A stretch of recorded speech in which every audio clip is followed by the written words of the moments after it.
Dead on Your Feet. Arthur Grant Michaels, St. Martin's Press, New York, 1993.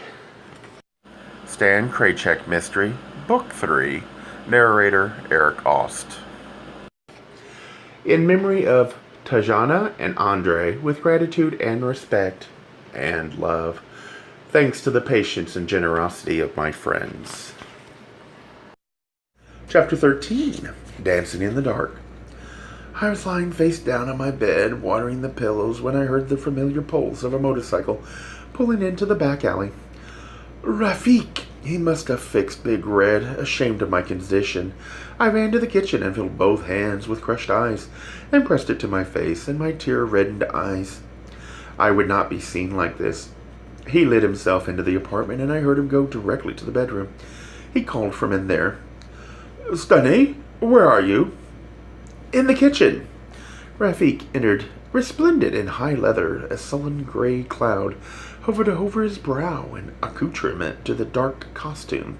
From his shoulder hung a weighty hank of braided leather rope. I knew what the rope implied, and I wasn't in the mood for it, as if anyone is ever truly in the mood for ritualized discipline. Not tonight, I said. Rafik replied, You can do it to me. I don't want to, I said. But I do. I deserve it. You can do what you want.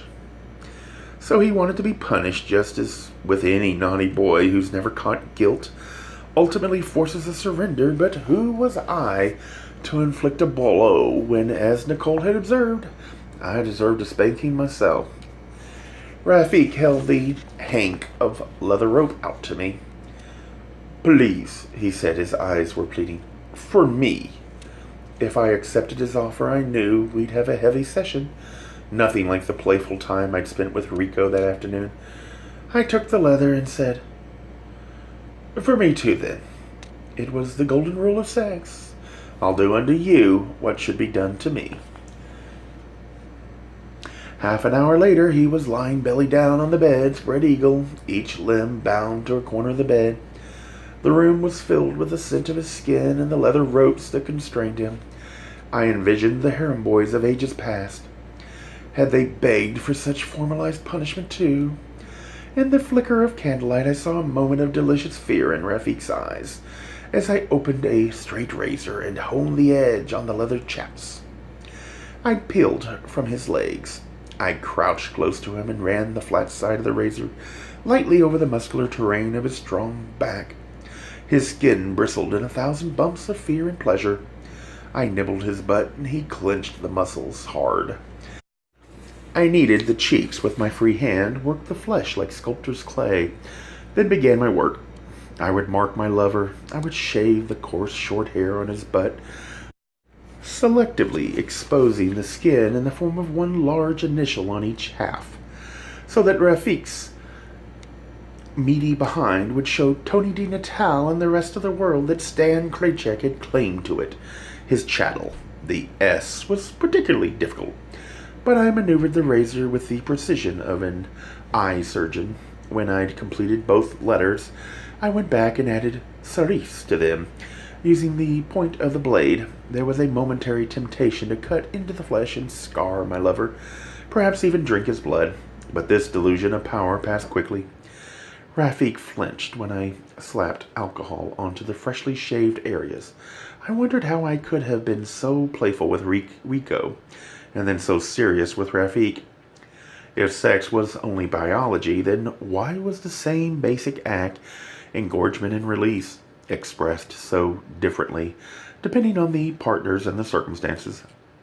Had Rafik only sought punishment for his misbehavior, or did this submission mean something else? What was he trying to say to me, and what was I saying to him? Why couldn't we simply be tender with each other?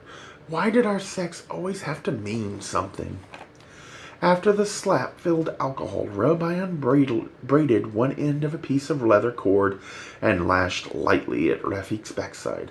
As I increased the intensity of my strokes, his skin reddened in the soft light, and for a brief instant I thought I saw not Rafik but Max Harkey lying on my bed. I recognized my own subconscious attractions to the dead man, though it was more to his power than to his body. The feeling of that power got me hot. I scooped my arm around Rafik's hips and grabbed onto his member from behind. Then I thrust myself against the deep crevice of his butt. I saw myself as a muscular young dancer. I was Scott Malloy. Was this how sex felt to him? As Rafik released himself into my hand, I splattered his strong back with the glistening droplets at the final instant of climax. When the insides of my eyelids blazed like a fabulous kaleidoscope, I was visited by a host of uninvited images. If Rafik was Max Harkey, could I at that moment be any of the people who had desired the man? Tony DiNatale, Elisa Cortland, Scott Malloy, and even the weak-willed Marshall Xander? The grotesque vision at first revulsed me, then intrigued me.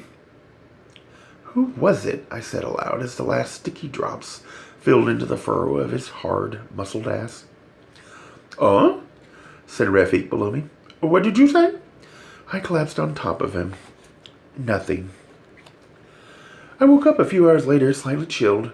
Rafik was sound asleep under me, enjoying the sleep of the innocent. I guess as I pulled the blankets over as he stirred. Don't go, he said. I'm right here. Do you love me? If there was a better word, Rafik, I'd still say yes. He rolled over onto his back and faced me. Even in the darkness, his eyes glittered with fire. No more jealousy, he said. Now you're asking for the moon. What can I tell you, then? What secret do you want to know from me? I will confess to everything. Okay, love. Did you ever see Max Harkey's diary? Why do you care about that? Do you think I had a liaison with him? No, I just wondered. Everyone thinks that I am a sex machine, protested Rafik. The sex machine. Do they think I have no heart? I cannot help it, how I look. Everyone thinks I am having sex with somebody else, even you. So then tie me to your bed and let me die here. Then maybe you will believe that I love only you. That was certainly one answer to my doubt-plagued heart. But what to do with the corpse? Did I dare tell Rafik what I was thinking at that moment? That whatever he had done before tonight, or whatever he wanted to do tomorrow, with anybody else didn't matter to me anymore, as long as he still wanted to do it with me sometimes. It was the primary compromise of a desperate, lonely heart. He pulled me down onto him again, then reached behind me to gather the blankets and cover us. Then he whispered into my ear, Let's go to sleep. Huh? Gay Mysteries audiobooks. I think it is easy to hate a label, but a face humanizes the word. So this effort is twofold. To offer comfort to those like myself that your world didn't end because you don't fit into the view of acceptable society on both sides.